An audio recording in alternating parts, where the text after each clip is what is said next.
Hello， 欢迎来到勾勾公哈发，我是怡杰，我是敏华。怡姐，我发现啊，最近啊，魔术表演啊越来越夯嘞，无论是亲子餐厅啦、喜宴啊，或是春酒啊，越来越多人会邀请魔术表演了。而说到了魔术，就是奇术，奇术就是魔术的意思哦。现在很多人都很喜欢看魔术，因为魔术的形态越来越多了。有些人呢，他们很擅长做扑克牌上面的变化；有些人呢，会把东西变不见，甚至呢，有些呢，他们会把花朵变成捏嘎贝。捏嘎贝呢就是鸽子了。我觉得呢，这个表演我看过，真的非常的特别哦。不只是大朋友很喜欢，而且小朋友呢也觉得非常的有意思。大家都觉得哇，也太神奇了吧！而神奇呢，就是神奇。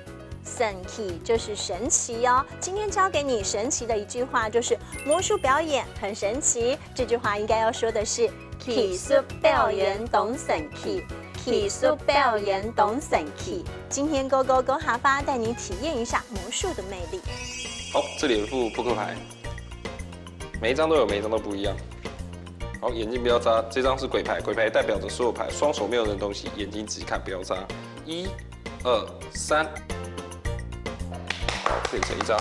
嘿，好，你的奇术懂神奇耶！这边一个，这边一个。接下来把这个1000块钞票放进神奇聚宝盆里面，我们一起倒数3、2、1，它就变了。准备好了吗？来，3、2、1，变！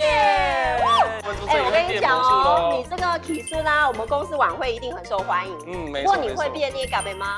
好，没问题。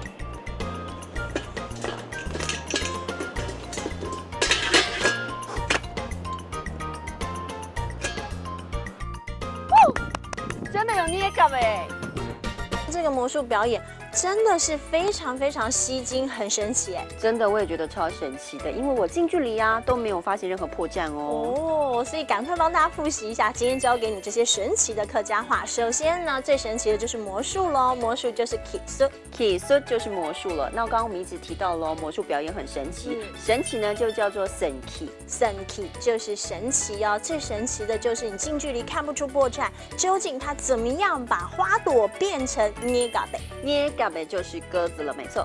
所以今天要帮你复习的一整句话呢，就是魔术表演很神奇。这句话应该要说的是奇术表演懂神奇，奇术表演懂神奇。今天勾勾公哈发就带你体验这么神奇的魔术了。我们下次见，拜拜。